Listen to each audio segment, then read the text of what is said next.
بسم اللہ الرحمن الرحیم۔ السلام علیکم ناظرین، آپ یوٹیوب چینل دیکھ رہے ہیں، میں عمران خان ہوں۔ تمام اہل ایمان کو، تمام لوگ جہاں جہاں عید منا رہے ہیں پوری دنیا میں، ان سب کو میری طرف سے، میری ٹیم کی طرف سے بہت بہت عید مبارک۔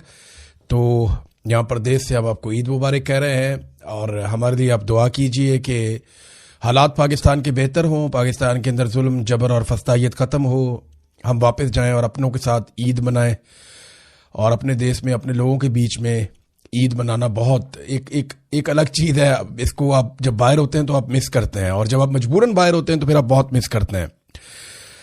تو ناظرین، خبریں جو ہے وہ آپ کے سامنے رکھتا ہوں، بہت اچھی خبریں تو نہیں ہیں عالمی سطح پہ، پاکستان کے خطے کے حوالے سے، پاکستان کے اندر اور پاکستان کے باہر جو حالات ہیں اس حوالے سے کچھ بہت اچھی خبریں نہیں ہیں۔ لیکن پہلی خبر تو یہ ہے کہ عمران خان صاحب کو عید کی نماز نہیں پڑھنے دی گئی ایک مرتبہ پھر۔ اب اس میں خبر پتہ کس طرح دی گئی ہے پاکستان کی میڈیا پہ، یہ آپ ڈھٹائی اور بے شرمی دیکھیں پاکستان کی میڈیا کی، کہ جیو نیوز خبر دے رہا ہے کہ اڈیالہ جیل میں نماز عید کی ادائیگی، عمران خان سیکیورٹی وجوہات کے باعث نماز نہ پڑھ سکے۔ یہ تو ایسے لکھا جیسے یہ عمران خان کی اپنی چوائس تھی کہ انہوں نے نماز پڑھنی ہے یا نہیں پڑھنی، یعنی superintendent of jail Imran Khan صاحب کے پاس آیا اور نے کہا جناب کہ اگر آپ نماز پڑھنا چاہتے ہیں تو آ جائیں اور آ کے پڑھ لیں، یعنی یہ تو ایسے ہی کر رہے ہیں۔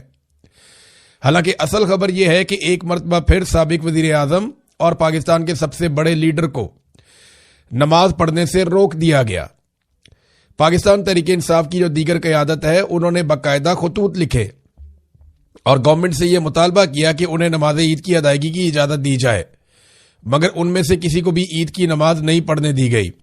مسجد اقصی میں اسرائیلیوں نے نماز پڑھنے سے روک دیا، اور کشمیر کے کچھ ایریاز میں بھارتیوں نے نماز پڑھنے سے روک دیا، اور پاکستان کی جیلوں میں پاکستان کی ملٹری اسٹیبلشمنٹ نے نماز پڑھنے سے روک دیا۔ تو یہ ان کے لیے ایک نارمل چیز ہو سکتی ہے۔ ناظرین، عمران خان صاحب کے کیسز کے حوالے سے ایک بڑی عجیب و غریب صورتحال پیدا ہو گئی۔ آپ کو پتا ہے عمران خان صاحب کا کیس القادر یونیورسٹی والا، وہ چل رہا تھا اسلام آباد ہائی کورٹ میں۔ 1.25 سال ہو گیا پاکستان تحریک انصاف نے ایک درخواست ڈالی ہوئی تھی سزا معطل کرنے کی۔ اسلام آباد ہائی کورٹ وہ سزا معطلی کی درخواست سن ہی نہیں رہا تھا۔ پہلے ایک اور چیف جسٹس تھے، پھر یہ والے چیف جسٹس بھی تھے، تو یہ درخواست کوئی سن ہی نہیں رہا تھا۔ 1.25 سال سے نہیں سنی، لیکن ایک دم درخواست آتی ہے جناب کہ آپ اپیل سن لیں سزا کے خلاف۔ تو انہوں نے کہا جی ہم سزا کے خلاف جو اپیل والا کیس ہے وہ سن لیتے ہیں، جو سزا معطلی والا اس کو ہم برخاست کر دیتے ہیں، اس کو فارغ کر دیا۔ وہ درخواست ہی مسترد کر دی جہاں پہ عمران خان صاحب کی سزا معطلی ہونی تھی۔ اب اس فیصلے کے خلاف عمران خان صاحب کے وکلا نے کہا جی ہم اپیل کرنا چاہتے ہیں۔ اب یہ ان کا حق بھی ہے کہ ہائی کورٹ نے ایک فیصلہ دیا ہے، اس فیصلے کے خلاف ہائی کورٹ میں یا سپریم کورٹ میں جہاں وہ چاہیں وہ اپیل دائر کر سکتے ہیں۔ لیکن اپیل دائر کرنے کے لیے انہیں جانا پڑے گا عمران خان صاحب کے پاس، اور وکالت نامے پہ دستخط کر کے عمران خان صاحب سے اجازت لے کر آنا پڑے گا۔ اب وہ بار بار بتاتے ہیں عدالت میں کہ جناب اپیل دائر کرنی ہے آپ کے فیصلے کے خلاف، لہذا مہربانی کریں عمران خان صاحب سے وکالت نامے پہ دستخط کروانے دیں۔ تو وہاں جج صاحب یہ کہتے ہیں کہ نہیں، وہ آپ کا اپنا مسئلہ ہے، ہمارا مسئلہ نہیں ہے۔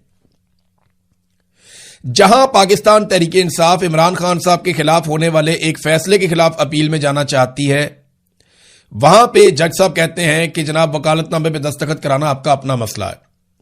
اور اب جج صاحب نے ایک اور فیصلہ جاری کر دیا ہے جہاں وہ اب سزا سنانا چاہتے ہیں عمران خان صاحب کو۔ تو یہ جناب اب القادر والا کیس ہے، حیران کن صورتحال ہے۔ اس کو بہت سارے جرنلسٹ انہوں نے رپورٹ کیا، لیکن احتشام کیانی صاحب نے بہت شاندار رپورٹ کیا۔ عمران خان اور بشرا بی بی کے وکیل سلمان اکرم راجہ نے اسلام آباد ہائی کورٹ کے چیف جسٹس سرفراز ڈوگر کی سربراہی میں ڈویژن بینچ کو بار بار بتایا کہ عمران خان اور بشرا بی بی کی سزا معطلی کی درخواستیں مسترد کر کے اپیلیں سننے کے فیصلے کے متاثرہ ہیں، اور اپیل دائر کرنا چاہتے ہیں کہ جناب آپ نے یہ کیا کیا، کیا فیصلہ دیا آپ نے، جو قیدی کا بنیادی حق ہے۔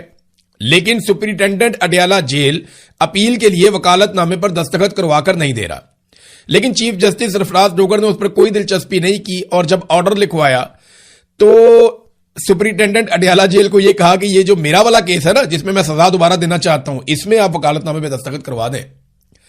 اندازہ کریں ایک ہی جج ہے، ایک ہی عدالت ہے، اسی عدالت میں کیسز لگے ہوئے ہیں۔ وکیل کہتا ہے جناب یہ والا جو کیس ہے اس میں میں عمران خان کے وکالت نامے پہ دستخط کروانا چاہتا ہوں، جج کہتا ہے نہیں میرا مسئلہ نہیں ہے یہ۔ وہ وکیل کہتا ہے جناب آپ اجازت دیں میں وکالت نامے پہ دستخط کروا کے لے آؤں, میں اپیل کرنا چاہتا ہوں. جج کہتا ہے نہیں میرا مسئلہ نہیں ہے. لیکن دوسرے آرڈر میں وہی جج کہتا ہے کہ جناب وکالت نامے پہ دستخط کروائیں کیونکہ اس کیس میں نے سزا دینی ہے. اندازہ کیجئے آپ, یہ حالات ہیں اس وقت عمران خان کے خلاف عدلیہ کے. ڈوگر کورٹ جو ہے وہ سارا کچھ ایسا کر رہی ہے جو عدالت کو زیب ہی نہیں دیتا, نہ کسی جج کو نہ کسی عدالت کو. یہ جج یہ سوچتے نہیں کہ انہوں نے مرنا ہے, انہوں نے جا کے اللہ رب العزت کو جواب دینا ہے.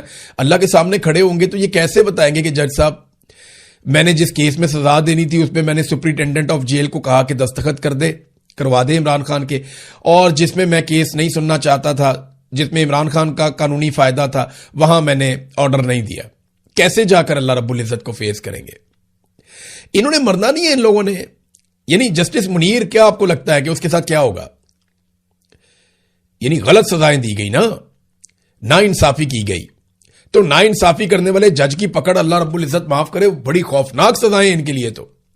اور انہیں ڈر بھی نہیں لگتا. دنیا کے چھوٹے چھوٹے فائدے ہیں, ایک گاڑی لے لی, گھر لے لیا, تھوڑا پیسہ لے لیا, اور بچے کو اچھی جگہ پڑھا لیے, پاکستان سے باہر چھوٹی موٹی جائیداد بنا لی. اس قسم کے ہی فائدے ہوتے ہیں نا نارملی جو اس قسم کے لوگوں کو مل جاتے ہیں. تو کیا ہے یہ سارا یہی رہ جائے گا, ختم ہو جائے گا. ایک چھوٹا سا جھٹکا لگتا ہے, ہچکی آتی ہے, انسان چلا جاتا ہے دنیا سے. پھر آپ اللہ رب العزت کو جواب کیسے دیں گے جب وہ آپ سے پوچھے گا کہ آپ کو تو میں نے منصف کی کرسی پہ بٹھایا تھا؟ تو وہاں یہ اللہ کو یہ کہیں گے کہ مجھے تو عاصم منیر نے بٹھایا تھا, اللہ میں تو 15ویں نمبر پہ تھا, وہ مجھے اٹھا کے پہلے نمبر پہ لے کر آیا. وہاں یہ بات سنی جائے گی؟ نہیں سنی جائے گی. ایک دفعہ سوچ لیں اگر آپ یہ جملے میرے سنیں تو, اور ایک دفعہ قرآن پاک نکال کے پڑھیں اور دیکھیں کہ آپ کے اوپر کتنا بوجھ ہے. احادیث کے اندر پڑھیں اور دیکھیں کہ آپ کے اوپر کتنا بوجھ ہے. آپ ناانصافی کر رہے ہیں. ماضی میں بھی ایسے ججز گزرے ہیں, تاریخ بھی ان کو بہت برے لفظوں میں یاد رکھتی ہے. آپ کوئی اچھے لفظوں میں یاد نہیں رکھے جائیں گے. آپ کی اپنی اولاد آپ کو برے الفاظ سے پکارا کرے گی. یہ میری بات آپ لکھ کے رکھ لیں, اور یہ ہوگا آپ کے ساتھ. ثاقب بشیر صاحب نے اس کے اوپر ٹویٹ کیا, انہوں نے کہا ویسے حد ہی ہو گئی ہے. گویا اسلام آباد ہائی کورٹ لکھ رہی ہے کہ 190 ملین پاؤنڈ کیس میں وکیل کی تبدیلی کی صورت میں صرف وکالت نامے میں دستخط کروا کے جیل حکام دیں. انہوں نے کہا جی صاحب کو تھوڑا سا دل بڑا کر کے لکھنا چاہیے تھا. یہ قیدی کا حق ہے, فیئر ٹرائل کے لیے ضروری ہے, اور جیل سپرنٹینڈنٹ اس کا پابند ہے کہ وکالت نامے جو بھی ہیں وہ دستخط کروائے جائیں. لیکن جج نے یہ نہیں لکھا. جج نے کہا جی میرا والا جو فائدہ ہے نا, جو میں نے کرنا ہے اس کے اوپر آپ دستخط کروا کے دیں, اور جو میرے فیصلے کے خلاف اپیل آ رہی ہے اس پہ آپ جانے, آپ کا کام جانے, میں اس کے لیے کوئی آرڈر جاری نہیں کرتا, اور کہتے ہیں جا کے آئینی عدالت سے مل لو. ناظرین, گندم کا بحران بہت تیزی سے بڑھتا چلا جا رہا ہے, اور قرضوں کے بڑھنے کی رفتار میں بہت تیزی سے پاکستان میں اضافہ ہو رہا ہے.